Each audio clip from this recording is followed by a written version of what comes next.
Missy, Hey, what's going on? good. I was at the grocery store today and I was like, oh man, it's almost 4 o'clock. All right. I know, same here. I was like, I gotta go back home. I'm like, shoot, I look like a wet dog, but whatever. Better than what I had before. I went on a Right. 5 mile run today and I was like, my body is dead. So I'm like, never again.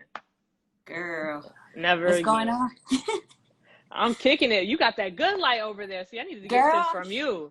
I'm trying. I was at the grocery store myself earlier and I was like, oh shit, I lost track of the time.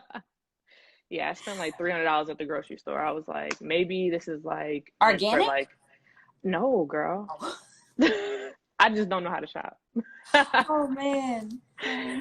But thank you so much. Thank you everybody for tuning in to Be Great, Good to Great. We're highlighting people in their professional careers, and I don't even really have to introduce Missy. I'm sure y'all follow her already. Yeah. I met Missy when we were in Antigua 2 years ago, and Hmm. then I got the chance to see her again last year, and now we've become friends, which is awesome. So this is meant to be an interactive session, right? So we're gonna go Hmm. through Missy's journey, ask her questions. So if you guys got any questions, please drop them in the comments or hit this question box right here, and then we'll pop it up. And yeah, let's have some fun. So Missy, can you please Uh-huh. give us a background about yourself and what you're doing now? So a little bit about me. I'm from Louisiana and I joined the military at 18 years old. I served for 8 years. And in the midst of serving in the military, I started like doing YouTube videos as like a pastime because there's this stigma with the military that it's more geared towards men. You know what I'm saying? So Mm-hmm. it's really hard to keep your femininity while you're in the military. So I kind of used YouTube as like my escape route. So I would just like buy beauty products and then I would like talk about it as like a little pastime. And then it eventually grew to where it is now. So, I mean, that's pretty much it in a nutshell. I mean, yeah, I mean, I don't know how far back you want me to go or like how in depth, you know? No, you're good. You're good. So when did you start your YouTube channel? What year was that? So I opened my YouTube account back in 2008, and my brother had passed away. I was in Afghanistan at the time. No, I'm sorry, Iraq. I was in Iraq at the time, and I got a call that my brother had passed away. Mm-hmm. So I fell into like this deep depression because one, I was deployed, I was far away from family, and then I only had like a week to really grieve with my family before they sent me back to Iraq. Mm-hmm. So during that time, I was just like really depressed and to myself. So that's when I kind of started the journey of discovering YouTube for what it was. It was like this little secret society. So I used that as like my little escape route. And then so that was me just watching it.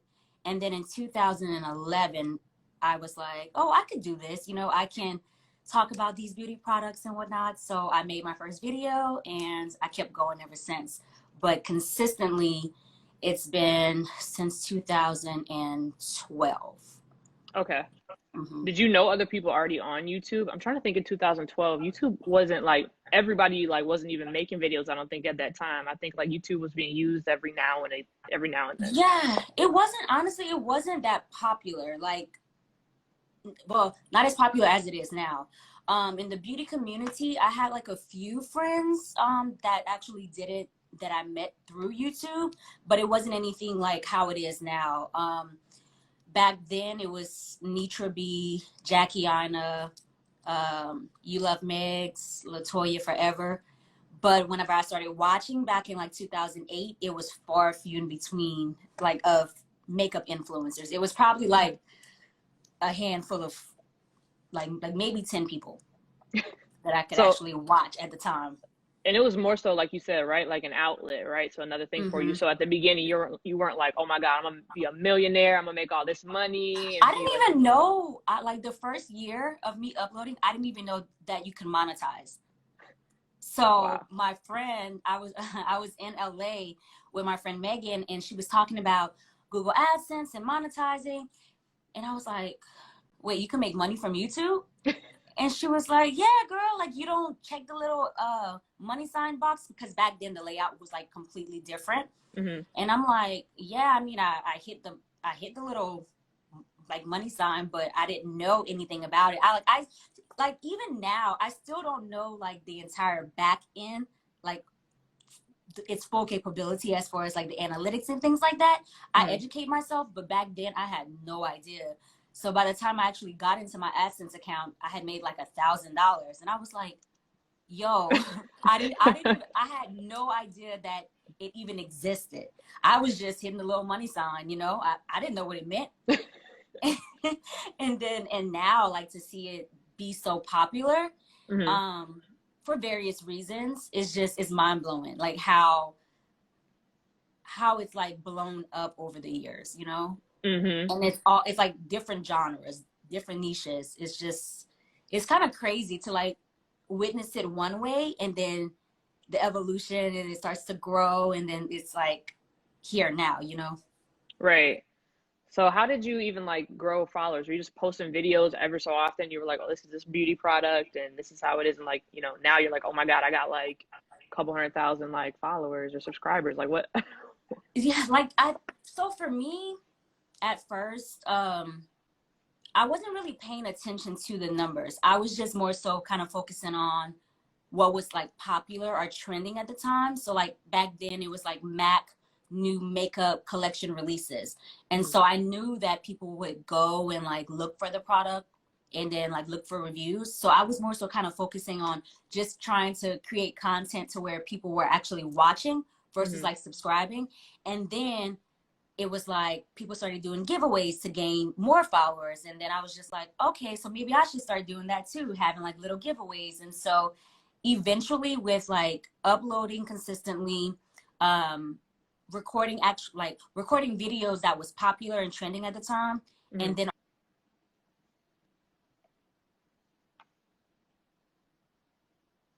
oh, you're good. Yeah, it helped tremendously with the growth. Now it's like it's a little bit different now, but back then it was more so about consistency, following the trends, being the first to actually talk about a certain like makeup release. Yeah. Do you think you have the same outlook as when you started now for YouTube? Or do you think that you've transitioned since like now there are some other people doing like, you know, they want to unbox first different things, right? And do the makeup first. Have you, since you have your platform now, are things different? Are you like, oh, now I'll just make, you know, videos when I want on content that I want to make?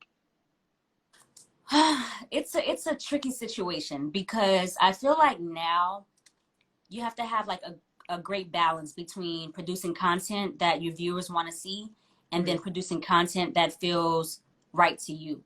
And a lot of times I get stuck with trying to decipher what's right and what's wrong because there's content that I want to create, but I'm not sure if my followers want to see that. And then there's content that they're asking for, and I'm just like, well, I find that boring. So trying to find like a happy medium, or like it's just like it's more like redundant. And I'm just like, at some point there's this gray area, which I'm in now, being completely honest, like what do people want to see? Because after a while, I started with makeup, but after a while, it's only so many smoky eyes that you can do. It's only so many, you know, teaching somebody how to, like, I think everyone knows how to do a winged eyeliner right now. Everyone knows how to blend. Everyone knows how to like. Everybody but this girl. So.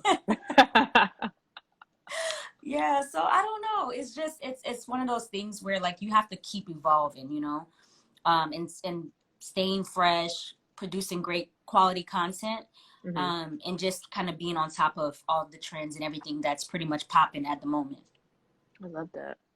We got a lot of comments. So Rue214 said, where do you get your income from now? So I'm guessing she probably watches your channel, and you maybe talked about where you had income prior. I'm assuming. So the question was, where do you get your income from now?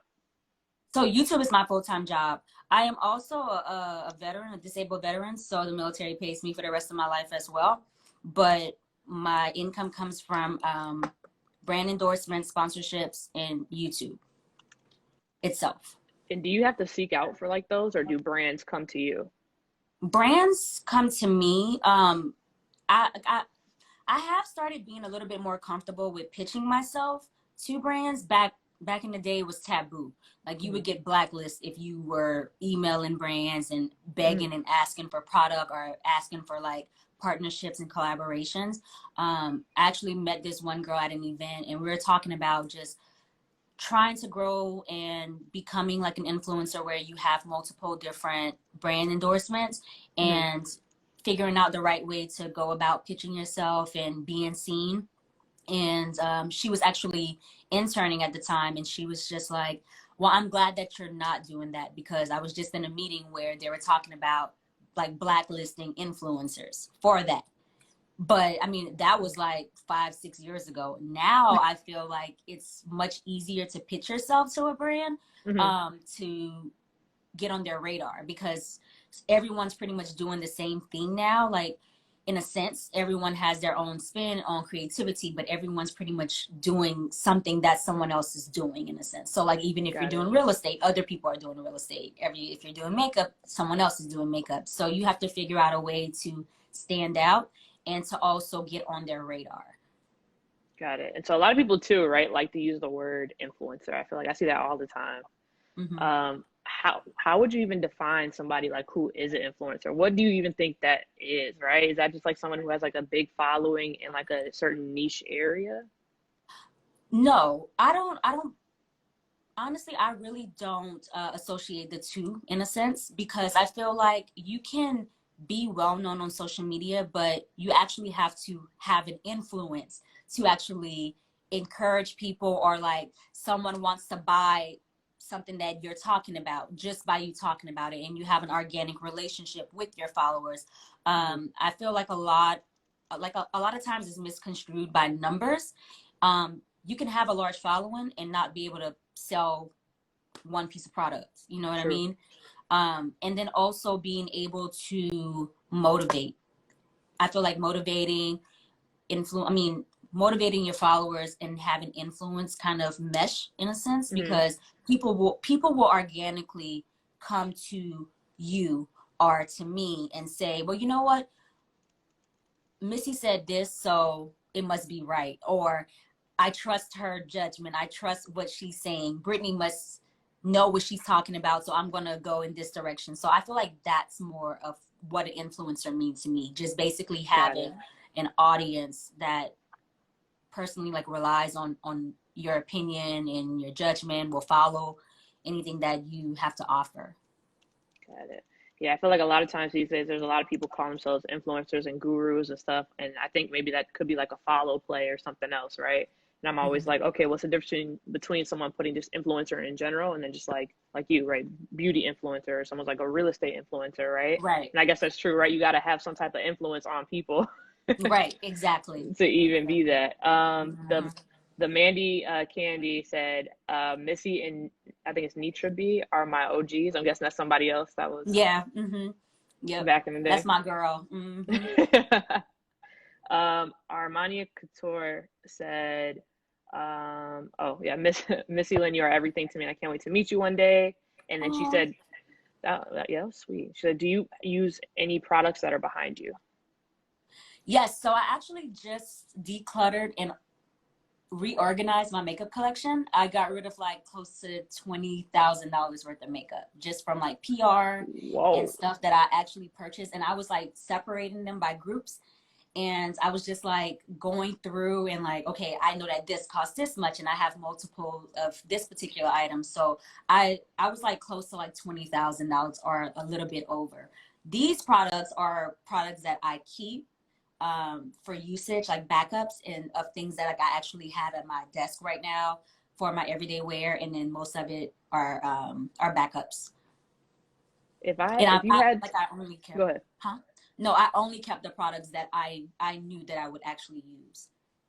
If you had to quantify in dollars how much makeup you have, what do you think it would be? Yeah.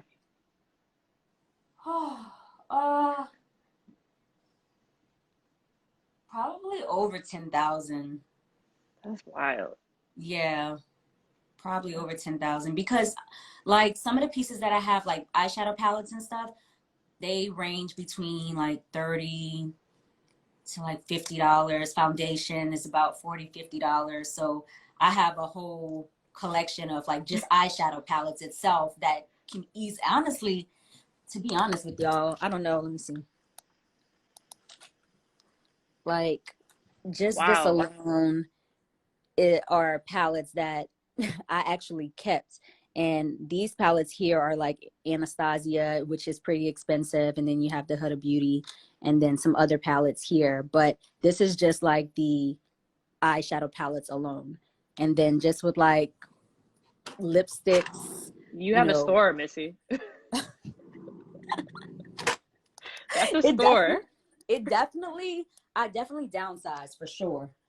Oh, Like, you downsized. Oh my God. Yeah, like, well, I was supposed to actually bring these to makeup artists, but these are all like the things that I got rid of. But I'm waiting until quarantine to like disperse of it. But yeah, all of this, and then I threw away a lot of stuff too that was expired. Dang. You got the whole kit and caboodle. Natural thing said, hey Missy, can you do more home decor videos? I love your home, it's so beautiful. Thank you. I actually will be doing more home decor, but of course we're stuck inside, and I'm craving home goods and TJ Maxx and Ross and all these other stores. So as soon as like we get off of lockdown, I'll definitely be doing more. Okay, cool. I'm trying to make sure I didn't see downsize. Somebody put downsize question mark. That was a downsize for me for sure. Oh, and they said you need a store called Missy Fora. So back to YouTube, right? So you started it. You pretty much, just did it for, it seemed like just, as your outlet, right? For what you wanted. So in terms of like, what advice would you have for like someone that wanted to do the same thing, but now, right? In 2020, let's say somebody's home at quarantine and they're like, I want to be on YouTube. Maybe they have like something where beauty, like they love beauty too, right? Like what advice would you give to that person who wants to start up their own channel, and not for like fame or for money, but just because that's what they love? And that's a good point that you made. So one of the things I always ask when someone wants to start YouTube or they're inquisitive about it, I always ask them their reason why they want to have a YouTube channel. I feel like, I can't speak for all, but there's been a lot of like people who see the glitz and the glam, and then they're like, oh, well, I want to do this because these people are traveling or these people are making this kind of money, so I'll do it. But they don't really realize how much work actually goes into producing content. So I would definitely tell someone who wants to do beauty, one, to really just kind of hone down on the niche in a sense, because there's one thing to go into beauty and want to teach, and then there's the other side where it's like, well, I'm learning makeup just like these girls, so I want to be that girl next door where shit, we learning together. Just follow me on the journey of trying to master this contour and this highlight. I would definitely say that equipment is not a necessity. I think just about anything right now has 1080p. Your phones have 1080p, so I wouldn't too much focus on the type of equipment and how much you're actually spending to create the content, but more so just spending the time to write out your thoughts and your ideas and coming up with different topics before you even think about turning on your camera. I feel like you should have at least 40 to 50 topics or video ideas that you can create and stay consistent. Creating a schedule, an upload schedule, I feel like that's really important. Carving out the time to actually film the content, edit the content, and put the content up, especially if you're in corporate America or, like working 9 to 5, you have to carve out that time and be dedicated to that. Like, I know for me, I've been slacking for my own personal reasons, but whenever I was in the military, I literally carved out time throughout the week to make sure that I was uploading on a consistent basis. Even with me working 5 days a week, 7 to 4, I would record on the weekends, and then I would use Sunday and Monday to edit the video, and then I would post it on Tuesday. And then, well, actually, I would record like 2 or 3 videos on the weekend. And so I would spend that week On my lunch break, I would bring my laptop to work. I would edit then. I would edit right after school. I was in school too. So I would edit after school, and then I would film again the next weekend. And I would just keep editing that way. Do you think it's tough if like, so for me, where I do these IG lives every day at 5, if you start off doing it every day, dedication. That is dedication. You can't do it for, thank you, but you can't do it forever, right? So what if you made YouTube videos when you first started every day, but like, you're like, okay, like I got a life, right? I want to do a couple of other things and only do it once a week. Do you think switching your consistency is still okay to do? You don't want to spoil your audience in a sense. I personally, I would say don't bite off more than you can chew. I would start off with maybe producing 2 videos a week because YouTube favors consistency. Mm-hmm. So start off with 2 videos a week, and or even if it's 1 video a week, and then slowly build yourself up. If you have any downtime, then maybe you can like bless them with another video, like an extra video.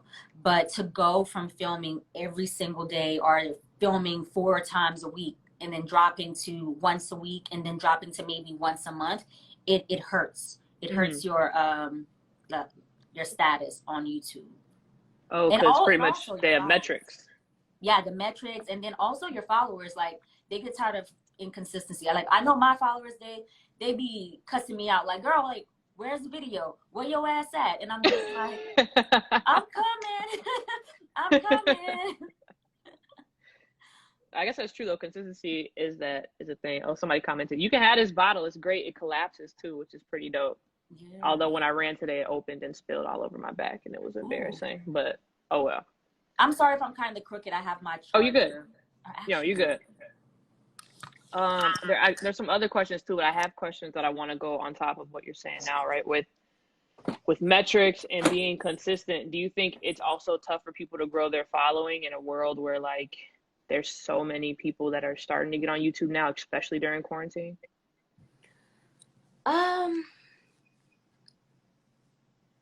Honestly, I really don't know. Like, I feel like people, so kind of how it works for me as like removing myself from the influencer side. Mm-hmm. Just as a viewer, I have my top tier of influencers that I watch no matter what. Every now and then I might come across a recommended video and I'll check out their videos. If I like it, I subscribe. So it really just depends on, I think right now during quarantine, how many people are actively going onto YouTube now who weren't before and who are discovering more talent, more influencers. Trying to upload, I guess trying to gain a following at this time, I honestly can't say because everyone's YouTube channel and YouTube success is different.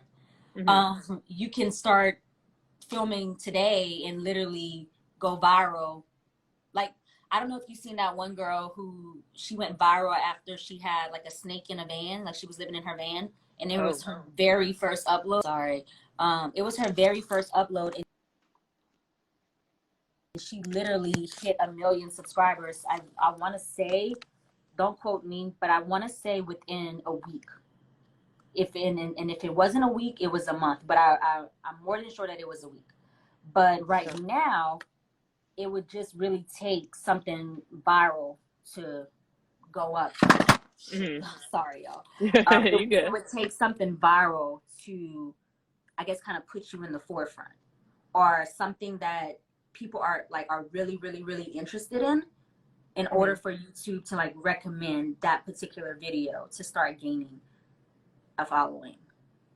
Okay. I would love to, for the people who are tuning in, if you guys can put where you're tuning in from, and if you guys watch Missy, what's your favorite episode? That'll be kind of awesome. Because I need some recommendations to watch too. So you pretty much, you edit, you film, you script all of that on your own, right? Yep. I never think about that, right? Whenever I think about people making videos, I'm thinking you have like a filmmaker here, an editor in the room, this whole glam squad, somebody doing your makeup and This everything. whole Like, team, yeah. so pretty much like, I don't know, maybe that's just me from the outside looking in. Sometimes it looks easy, right? It just looks like, okay, Missy just made this video.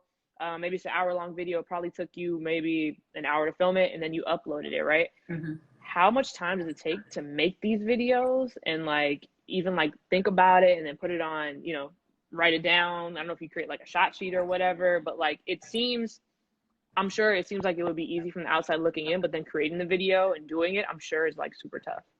Yeah. So I'm going to use my very last upload as an example. I did an at-home spa day that I just uploaded yesterday. That video alone took about 12 hours, 12 hours total to film. And that was literally me filming myself, you know, relaxing in the tub, fixing a drink, doing my facial, getting different shots of me doing my nails, doing my feet. And then I turned around the next day and spent another, I want to say 4 hours doing B-roll and doing like little intake and outtake shots and stuff like that. And then I went straight into editing. And then I started editing, and that whole editing process, I had over 3 hours worth of footage that I captured within the 12-hour time span. So I literally started at one time and my workday ended 12 hours later. But overall, just from filming with 3 different cameras, merging everything together, I had over 3 hours worth of footage that I had to sit down, sift through, and edit things out to get a video down to 19 minutes. Wow. And then turn around and spend 2 hours doing voiceover. Now, there are some people who can do it in one take, but me, I stumble over my words a lot, especially because I have a million thoughts going in my mind at one time. So I stumble over my words a lot. And so I would honestly say just for that one 19-minute video, total took about 2 days, 2.5 days. Wow. Length of time. And that's some work in preparation. Yeah. And that was literally me working from my dome. Now, if I had sat down and I wrote out like my SOW scope of work, and I said, okay, I'm going to do this first, I'm going to do that first, and then this and this and that, it probably would have gone a lot faster. But I already had the idea and the vision that I wanted in my head. So I knew where to start, where to end, and then how to maneuver throughout the process. But for any other type of video that requires a lot of like B-roll and voiceovers and things like that, it takes a while. It's not as easy as it looks. And then even you have equipment, right? Before, if some people don't have equipment or other things to set up, or if like the light isn't right and something's changed, like I'm sure even editing, right? Editing is a very tedious process, and that can take forever. Yes. I've actually, it would actually make my life so much easier if I found an editor that I actually liked. But I'm very hands-on. Like I want to be in the mix. And so that's the only reason why I haven't really handed over my baby and like, hey, edit this for me. It would help me out tremendously because I could just focus on creating content. And I honestly, if I had an editor, I would probably be pushing out 3 to 4 videos a week.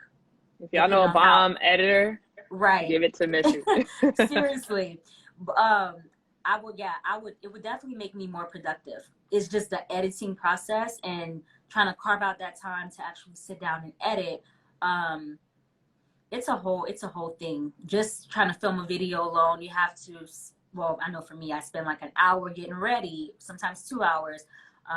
The first hour, I'm checking emails, replying to emails. Then I have to do hair, I have to do makeup, depending on what video I'm doing. Then you have to set up the equipment if it's not already set up, or if you moved it to film something else. So you have to do that. You have to play with the lighting. It's a lot of different variables when it comes to creating content on YouTube. Now, if you have a phone, you can create it easily and have like a more streamlined process. But I would definitely say still edit that video, because I know for me, I don't want to watch a video where it's like, yeah, so I'm using this rose water and dang, like what was I saying?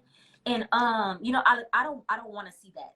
Edit all that and this out. Uncertainty, edit it out. Just make it very streamlined, because people don't have a long attention span. And I'm long-winded. I can talk, but I'm noticing that, okay, if I have a 20-minute video and my subscribers are clicking off after 5 minutes, then I need to try to get my videos down and make them shorter. Sometimes people will actually just skim through the video and not really watch the video to its entirety.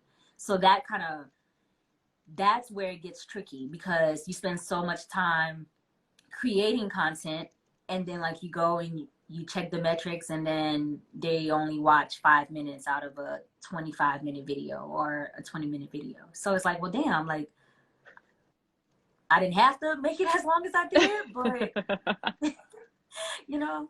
I appreciate you being transparent about that, though, right? Because I feel like a lot of people don't know all the time it takes to put things in. And just so you know, there's people, they say they tune in from Virginia, Atlanta, Dallas, St. Louis, Florida, Toronto, Orlando, Michigan, New Orleans, Mississippi, Maryland. Someone told me before, I got family in Lafayette. That you're from Lafayette? Yeah, I'm from Lafayette. Didn't know I feel that. like we talked about that the first time we met. You talked about another city too. Was it Opelousas? No, not Opelousas. You talked about another city in Louisiana where you had family. Yeah, I have family. I just have family just in New Orleans. Oh, okay. Yeah. Man, you got a lot of videos people liking too. Oh, you went to NOLA, spa day video. You did some haircut with Bay or something, financial videos. Oh, I want you to talk about that. So we talked about this yesterday, right? You said you do budgeting and finance things on your YouTube channel. So I don't want to double back on it if you already created content, right? So what is your finance content on YouTube about? So basically, I just share how I budget and how I save. I kind of I haven't gone into tremendous detail, but in my vlogs, I just talked about how important it is to save, how if you don't have the money to buy something at least 3 times, then don't don't invest into something if you can't invest 3 times. Things like that, just learning how to manage your money and being smart with your money, not just blowing it on dumb shit just because you have it, because then at the end of the day, and it's really, and just like you and I talked about yesterday, it's very important to invest your money and to just to know where your money is going. Because I know at one point for me, I was blowing money left and right, and I turned around and I couldn't even account for thousands of dollars one particular year, and I was like, damn, what did I spend that on? And I'm looking at receipts, I'm looking at things that I can write off, and I'm like, well, damn, this is not, I didn't even blow it on things that I can actually write off. Well, technically I can, because of I vlog everything, but I was just I couldn't account for it. Or I'm noticing that I'm spending so much money on fast food and coffee and just things that really didn't make sense. So I always try to encourage my my followers to invest and to save, saving, learning how to budget your money, and really just ensuring that, okay, I'm spending this much money here, but I'm late on bills, or I'm always short when it comes to this. That's money management. So I try to really put emphasis on that particular thing. That's very good, because if you don't know how to manage $10, you won't know how to manage $10,000 or $10 million. Girl, for real. That's facts. We had somebody said, Miss Shakira said, Missy, I would love to learn how you invest and where you learn how to invest. Coming soon.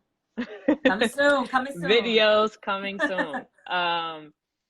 We also got a comment from, I'm sorry, I don't know how to say her name. Starts with DES, but it says Missy's always been super transparent and genuine, which I can second that. That's very true. Thank you. That's the reason I've watched her for so many years. Missy, what advice would you give about keeping your personal life off the camera? Whew. Another thing we were talking about yesterday, how when you are an influencer, you are under a microscope. there is nothing that you can say or do without, in a sense, the internet catching whiff of it, in a sense, depending on how you maneuver. Mm-hmm. I would definitely say keep the things that you feel are near and dear to your heart, things that you value. It's your prerogative if you want to share that with the entire world. I know for me, just dating, like even just dating, I'm not comfortable with putting that out there, because at one point when I was dating and then we ended up breaking up, they didn't know how to let go. And then rumors started. It was just like, because I didn't address it, or because my ex didn't address it, it was like, just question, like, is it true that they broke up because of this or this? Like, people start to speculate and people start to fill these gaps with whatever they're actually thinking. And like, Right. it's weird because I feel like with the internet, whatever they think, that's their reality in a sense. And Mm-hmm. it's not fair to influencers, because it's like, we don't even have a voice in a sense when things hit the fan or people are talking. Like, we don't really have a voice. Like, I mean, we can, and we can make videos and things like that, but we'd spend every day, all day trying to defend ourselves if we went that route. Yep. So I would just definitely say, like, whatever you feel very passionate about, things that you actually value, Mm-hmm. I would think long and hard about it. It's okay to share, just don't overshare. Because when you start to overshare, your followers, which in a sense they do, but they start to feel as if though they're deserving of knowing the ins and outs Mm-hmm. of any type of situation. Because it's like, well, you put it on the internet. Yeah, I put this part on the internet, but Not everything. not everything. Hell, I could talk about budgeting all day. You think I'm gonna tell you exactly how much I have in my account? No. Right. So I'm not, it kind of works that way. Just share, but don't overshare. Yeah, fine line. So that's Yeah. what somebody said. Dior, you adore, said Missy has a great balance of sharing without oversharing. Yeah, a lot of people are saying you're so transparent and real, which is true, right? I think it's a testament to you, Thank right? you. Like, you, when you post content, it's like you're being yourself. And I think that's one thing that I've looked at too, right? If you're trying to be someone else on YouTube or trying to fake like you're this guru or something, like, it's going to show at some point in time with your content and what you're putting out. And I feel like when you're just yourself, it shines. What's so funny is I always struggled with that as an influencer though. Like, at night when the cameras are off and I'm watching my content and I'm always like, I'm such a boring person. Like, maybe I need to have a little bit more personality, or maybe I need to do this, maybe I need to do that. And then after a while, I'm like, people who enjoy my personality, enjoy me, they're going to celebrate me. They're going to support me. I don't have to Mm-hmm. switch up just to appeal to the next person. Like, I'm content with just being myself. So if I'm boring, if I'm just chilling most of the time, that's just me. Shit, there's gonna be 50 million people that's at home chilling just like me with a glass of wine, Facts. minding their damn business. Facts. What's your normal day to day like? Well, I Oof. mean, I guess now during quarantine. Yeah. So honestly, I didn't have a schedule for a little bit of time. I will honestly say that I had so much kind of happen over the course of like 6 or 7 months that I just wasn't motivated. Um, when I'm going through things, I don't want it to resonate on camera. So I Mm-hmm. try to avoid producing content. And if I'm not feeling like my best self, if I'm kind of battling the demons in my own head, I just like to stay away from projecting that type of energy onto the next person. Even if you're just watching, I'm really big in on energy and stuff. And I I love feel that. like, oh, I can watch a video and be like, yo, they toxic as hell, whatever. I don't want that type of energy. So I try not to project that onto other people, even if you're just watching a video. So Mm-hmm. for the past few months, I honestly really didn't have a routine. And I really wasn't looking to have a routine. I was just content with chilling and doing my everyday thing, which was just chilling at home. But now I suddenly have this like spark again, which is really weird because I really don't know where it came from. I feel like quarantine was kind of forced upon me. Like I know everybody else was forced, but like I said, I had so much going on and I was doing so much to where it was like, okay, sit your ass down, sit still and focus. So now I'm just like in that mindset of like trying to wake up early, putting myself on a schedule, even though I work from home, because quarantine is just like me working from home any other time.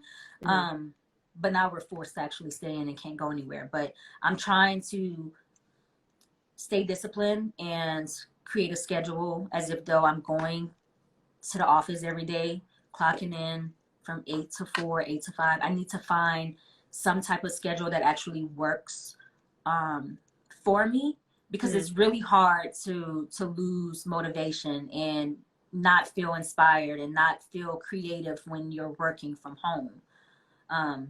So I just, I talk to family members and friends who speak words of encouragement and who I can actually learn from. I feel like you should never stop learning. Even my conversation with you last night, I was just like, you are so smart. Like, I need to be around you more and stuff like that. So,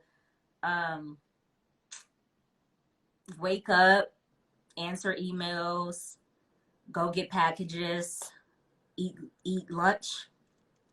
I'll probably chill for about an hour or two and like answer comments. I'm on Instagram. And then if I'm filming, I'll get to filming while like doing my hair, doing my makeup, setting up filming, then actually film. On days where I'm not filming, then I'm editing. And then the days that I'm not editing, then I'm just being a bum. For now. I'm being a bum for now. Are you a Virgo, Missy? I am. Okay, somebody put in big Virgo energy, so that's why I'm asking. Yeah, girl, I'm a Virgo. And everybody's saying like you are not boring. They were like, you are not boring. You keep me laughing. Please vlog more. You have me dying. You are so relatable. See, y'all making me feel good. Y'all making me feel real good. The inspiration is both, right? You got to pour into each other's cup, and I think that's great as well. So let me think. What would you say to like encourage people if they want to do their own thing, right? If they want to be like you and they have the same day in the life, because a lot of people have their 9 to 5, their career, and a lot of people don't like it, right? So would you encourage people to either do YouTube or find another stream of income? Do you think you have a lot of freedom to do what you want when you want, so that makes you happier? Yes.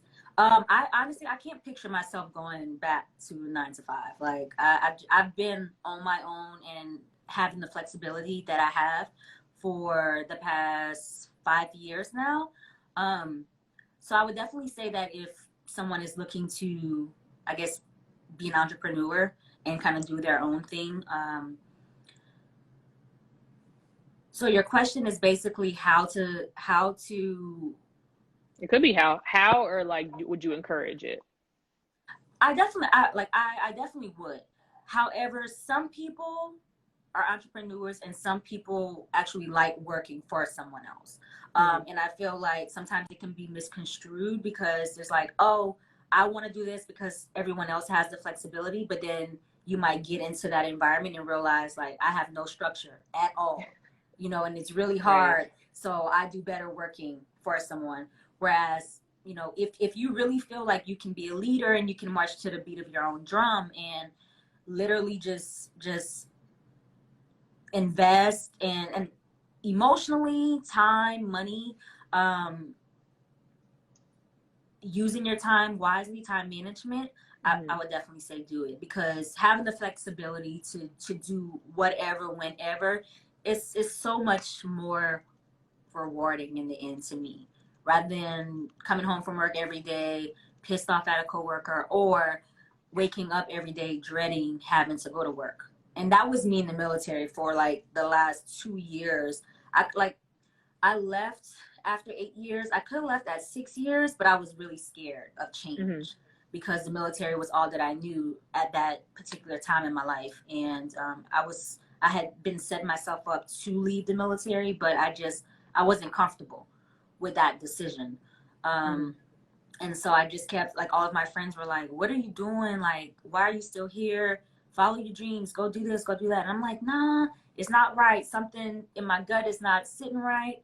I'm like teeter-tottering over that line. And then I was just like, I'm gonna pray on it. And I remember one day, it was like 2 years after working really hard to set myself up and securing contracts that I knew, okay, hey, I'm getting out. So if you want to work with me, I'm only working on six months to a year type of deal. So I had contracts in place for the next year and a half, almost 2 years. And I was just like, okay, now it's time for me to make my move. And I woke up one morning and I was like, I'm putting in my notice. I applied for early separation, and literally the next day I got approved. So I was just like, I'm out. I'm literally out, And I'm do you out. have the same friends from when you like started from before to now, or do you think your friend group has changed since like now you're on a bigger platform, right? Are most of your friends now in like the influencer realm, or do you think you kept your friends from prior, from before? So I would say yes and no. Most of my friends were military because I joined the military at 18. I had some friends back from high school who I ended up reconnecting with once I moved from LA to Dallas. And so I was still really good friends with a lot of my high school friends. And then with YouTube, I have like a core group of friends who are like my friends, where like we travel, we know each other's family, we call each other every day, or we might check up on each other and actually hang out and not talk about work. So we're actually friends. And then there are the influencers that I see at like events or on a pass by, and it's like, oh hey, or we talk on social media. So I would say in a sense that my friend group really hasn't changed. I've dropped a few or fell out with a few over the years, but it wasn't like many. Like I still have a lot of the same people that I started with. But just friendships, it's kind of tricky though, because like I was about to say, you don't have people who want to be friends with you for the simple fact of like Instagram and stuff now. Like, do you ever have that issue? I won't say that I do, but sometimes I have a gut feeling, and my feeling is right sometimes. So if I get like a really weird feeling about just the way somebody's like maneuvering, if they like moving real snakish or like moving real funny, I'm very skeptical. And I'm just like, I'll start to like distance myself, because if I feel like once I distance myself, then the truth normally reveals the reason why. So I haven't really experienced it, but I don't really stick around long enough to allow that to happen. Yeah. Kamisha had a question before too that I want to address, but keep going. Finish the thought. But I would definitely say like it's hard sometimes though, like being an influencer and having like different groups of friends and then trying to get everybody to mesh. That's like really hard, because like just like my birthday parties in general, I'll invite like military, and for the most part everyone gets along, but there's been times where like my civilian friends might feel like I treat my YouTube friends better, or I treat them different, or I may go harder for them, which is not the case. It's just me finding balance. And like if I have everybody over at one time, I can't just dedicate my time to one particular group like they're used to when it's just us. So I have to move around, and I have to ensure that everybody's having fun, everybody's comfortable. So I've gone through things like that where it's like, oh, she treat this group of friends different. It's like, no, everybody get treated the same. It's just like, I feel like sometimes if there's an insecurity, it kind of makes you see things that really don't exist, because it's like, well, I've been this person friend this long, and you've only been this person friend for like 5 years. So they get this type of attention, but I should be getting this type of attention. It's like, yo, man, we grown adults. Like, we are not in middle school. I don't treat anybody different. Everybody get the same. Everybody will get cussed out if y'all piss me off. Everybody will get hugs and laugh if we getting along. Like, everybody's the same across the board. I love that. And if it's your birthday, people should be celebrating for you. You shouldn't have to make sure people are okay. Right. With such a big following, is there a challenge to grow your brand And where do you see the opportunities for growth? Repeat that again. Sure. So it says, with such a big following, is there a challenge that you see with like growing your brand? That was the first one. And then where do you see opportunities for growth? But so the first is just like, do you see any challenge that you, since you have a big following, is there any challenges that you have? Not that I've really faced, to be honest. I feel like the only challenge that I have or have had Mm-hmm. that actually may just be in my head is trying to separate being that home girl next door that everybody's used to, Mm-hmm. and finding myself and trying to move into a different direction, Mm-hmm. if that makes sense. Because I feel like, okay, so like even with creating like a makeup line, I'll use that as an example. I'll be stuck on, do I want to make my makeup line Missy Lynn Cosmetics? Mm-hmm. Or do I want to make it a name to where it has nothing to do with my name? Because my name is my brand. And I always think about, I'm like, well, if it's Missy Lynn Cosmetics, then that's just the girl next door makeup line. Mm-hmm. Or do I branch out and do a sub brand and create something like Lynn Flower or something like that, where no one knows it's me? Obviously, like I'll promote it and be like, oh, I'm the CEO of this, but Mm-hmm. to where like L'Oreal can pick it up and put it in drugstores underneath their brand. Or like if I choose to sell my brand and, you know, this company wants to buy, like a Fortune 500 company, like wants to buy it, buy me out. It's not them having to change the name as a whole. So that's Got where it. that's where I kind of like find it difficult in a sense, because then I feel like it would have to be like a whole rebranding type of thing. But I definitely feel like there's always opportunity for growth. Yeah. A lot of times I do sit back and I say, I'm not doing enough. And so by that, I mean taking opportunities to invest money and to start different brands, whether it's a cosmetic line or I'm investing into a glam bar or I'm, you know, investing into other people, like things like that. So I feel like there's always opportunities in that department to grow. You should already just talk about your goals now. That was my next question. What are your goals? What's next for you?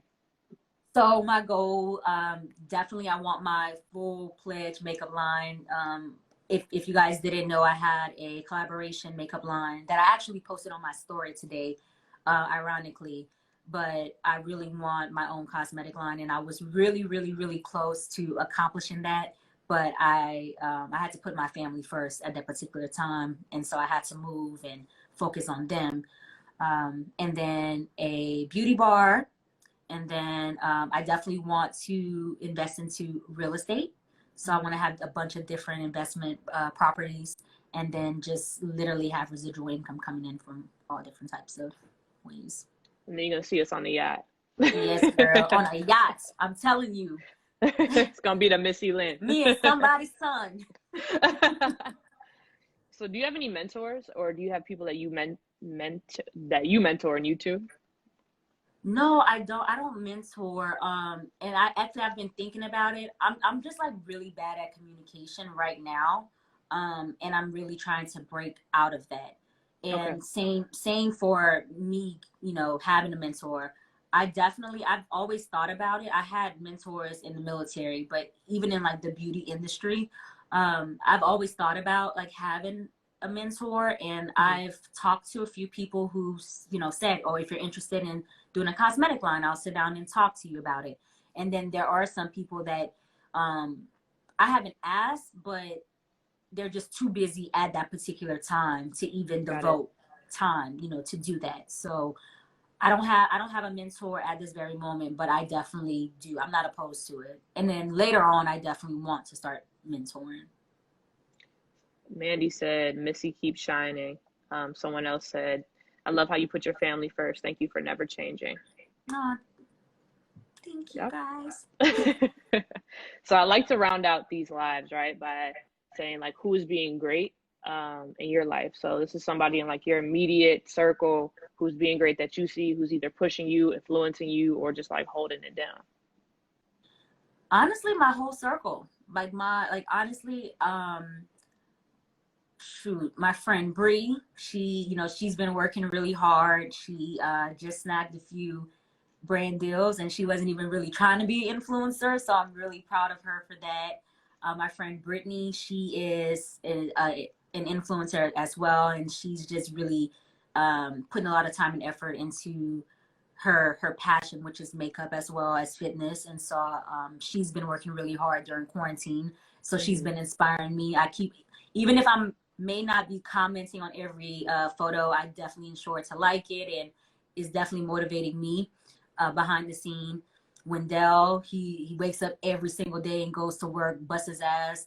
My friend Jarvis, same thing. He's military. He has a YouTube channel. He's doing, great things. Wendell has a YouTube channel. He's doing great things. My friends from the military, they're all traveling and living their life and definitely just embracing culture. I feel like sometimes like social media, they are more of a let's travel and party, where my friends are traveling and they're embracing the culture and learning about the culture. So all of them, they really inspire me and have been inspiring me, especially during this quarantine. Love that. I want to keep saying the comments that I keep saying. Missy, you're an amazing soul. Missy, always stay humble. You can tell in your videos. I love you, Missy. Missy, you are destined for greatness. Keep going. You have a forever supporter. Aww. Well, y'all go watch my new at-home spa and take care of y'all toes and y'all feet. Mine was busted, but have to go support that video. So we have a minute and a half left, but I really want to thank you, Missy, for even coming on the live, right? Like devoting the time, being transparent, talking about your journey, how other people can get into YouTube or at least just follow their own things, right? And even sharing your goals. So a lot of people are afraid of talking about their goals. But we can see already you genuine and like, you're okay with being transparent. So appreciate that. Appreciate you. Thank you for having me. Of course, you already know I'm inspired by you, so I'll keep watching your videos, staying tuned. Girl. And I'm gonna pop up on you one of these days. Yo, we still gotta travel. We do. Yep. Invest in travel. Yes, ma'am. And repeat. Yep. So I'll save this. I'll add it to IGTV. If you want the link, I'll just give it to you, or I can send it through like Google Drive or something like that. Okay. And yeah, all good. So I'll talk to you soon. All right. Thanks, girl. Love y'all. All right. Bye. Thank you guys for being staying tuned and asking all those questions too. I don't know how to end this. How I end this? Oh, I'll end it. Oh. All right.